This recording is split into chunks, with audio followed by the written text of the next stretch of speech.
नमस्कार, आप देख रहे हैं बाइस्कोप रामगढ़ जिला की बृहद खबर, धमाकेदार खबर। झारखंड इस्पात इंडक्शन प्लांट का रहा, जो बीते दिन रविवार रात्रि को दहला ये पूरा क्षेत्र।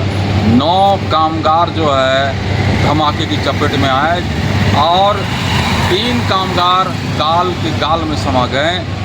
यहाँ तक कि राज्य के सूबे तक के मंत्री को इस धमाके की गूंज पहुंचने के बाद उनको मुआवजा देने के लिए उनके घर के दरवाजे तक पहुंचना पड़ा। हालत और आलम यह है कि क्षेत्र के लोग आज जितने भी घायल इलाजरत कामगार मजदूर हैं उनकी सलामती के लिए दुआएं मांग रहे हैं। साथ ही साथ भय इस कदर व्याप्त है कि रात्रि में जिस इंडक्शन प्लांट क्षेत्र में धमाका हुआ था वहां मजदूर काम करने से कतरा रहे हैं, लेकिन झारखंड इंडक्शन प्लांट ने इसके लिए भी तोड़ निकाल लिया है और रात में बाहर के मजदूर ला करके 1 नंबर और 3 नंबर चिमनी में आग सुलगा करके काम करना आरंभ कर दिया है। मैं बतला दूं कि धमाके के बाद जो है 4 नंबर और इसके साथ जो है 1 नंबर जो भट्टी है फिलहाल अभी बंद है, उसका साफ सफाई हो रही है। ये सुरक्षा कारणों से है और इसमें जांच भी आगे होना है।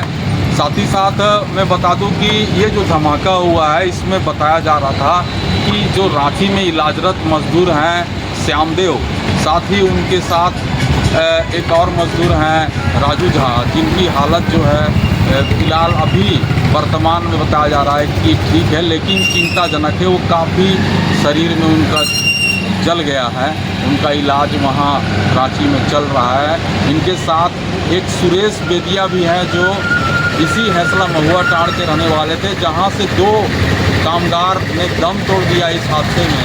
वो भी इलाजरत हैं, उनके भी वो भाई या साथी थे इलाजरत हैं। मैं बतला दूं कि ये जो घटना घटी है इसमें बतलाया जाता है कि जब चिमनी में गलाने का माल काम किया जा रहा था तो उसी चिमनी में 18 क्विंटल से भी अधिक माल पहले से तैयार था और उसमें फिर से गलाने का प्रक्रिया किया जा रहा था। और यहाँ जब प्रक्रिया हो रही थी तो 5 से 6 बार जो है ठंडा माल को दबाने का काम किया गया और इसी बीच जो है एक मजदूर जो कि हाइड्रोलिक की ओर बढ़ा और एक मजदूर जो कि अशोक था, जो हमारे बीच आज नहीं रहा, वो उस तापमान को नापने के लिए पहुंचा कि गरम माल का कितना तापमान है। और उसी बीच जो है ये धमाका हुआ, जैसा कि हम लोग को विश्वसनीय सूत्र से पता चला। और वहाँ का जो हालात ऐसा उत्पन्न हो गया कि इस आपात स्थिति के बाद जो है वहाँ 4 से 5 धमाके जो है क्षेत्र में गूंजे और क्षेत्र पूरा दहला। लेकिन जब घटना घटी उसके बाद वहाँ ना कोई एम्बुलेंस था, ना कोई ऐसा साधन था जिससे घायल मजदूरों को वहाँ समय रहते अस्पताल में पहुँचाया जा सके। घंटों, करीब 1 से 1.5 घंटे विलम्ब के बाद उनको एम्बुलेंस वहाँ मिला। तब तक काफ़ी हालत ख़राब हो चुकी थी जो मज़दूर इसमें जले थे और उनको जो है किसी तरह से अस्पताल पहुँचाया गया। लेकिन कई मज़दूर जो है, इनमें 3 मज़दूर जो है अभी तक गाल के गाल में समा गए हैं।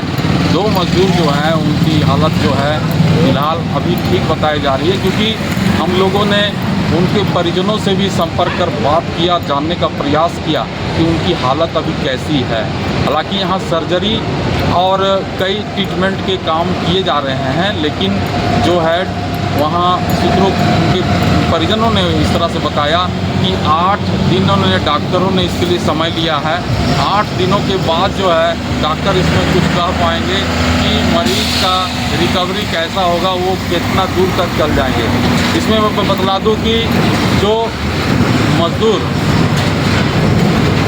श्यामदेव था वो, जैसा कि चर्चाओं में है कि और कामगार बताते हैं कि वो बाहर से आता था काम करने के लिए, वो टेम्पू लेकर के आता था और यहाँ काम करने के बाद वो टेम्पू लेकर के ही वापस जाता था। वो जो है अभी फ़िलहाल अस्पताल में चल फिर रहा है लेकिन उनके परिजन अभी भी चिंतित हैं कि उनका कैसा रिकवरी होगा। मैं एक और बता दूं कि पास के ही जो अरगटा है वहाँ से एक राजू झा हैं, उनका भी हालत काफ़ी चिंतनीय बताया जा रहा है। वो भी काफ़ी जले हैं इस दुर्घटना में और उनका भी इलाजरत है, उनके भी लिए सोचनीय है।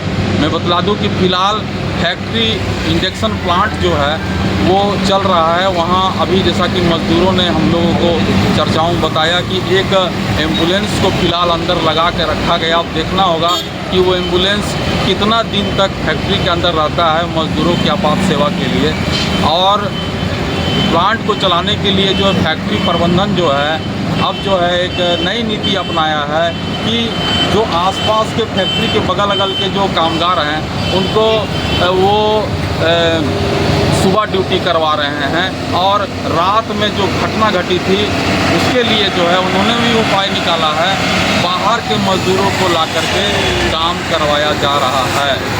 तो अभी तक मिला जुलाकर क्षेत्र में कामगार मजदूरों के लिए चिंतनीय हैं लोग, उनके परिवार, उनके मजदूर साथ ही साथ और ये प्रबंधन भी इसके लिए तोड़ निकालने में लगा है कि कैसे अपना कारखाना को हम लोग चलाएंगे।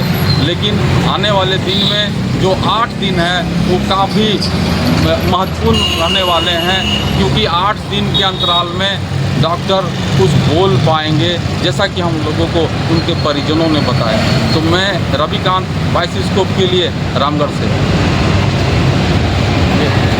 क्रिकेट के विश्व मंच पर छा रही हैं रांची की प्रतिभाएं। इन प्रतिभाओं को संवार रहा है जेके इंटरनेशनल क्रिकेट एकेडमी। अनुभवी कोच की देखरेख, सुविधाओं से लैस जेके क्रिकेट एकेडमी अनुशासन और आत्मविश्वास का विश्वास भरा सफर।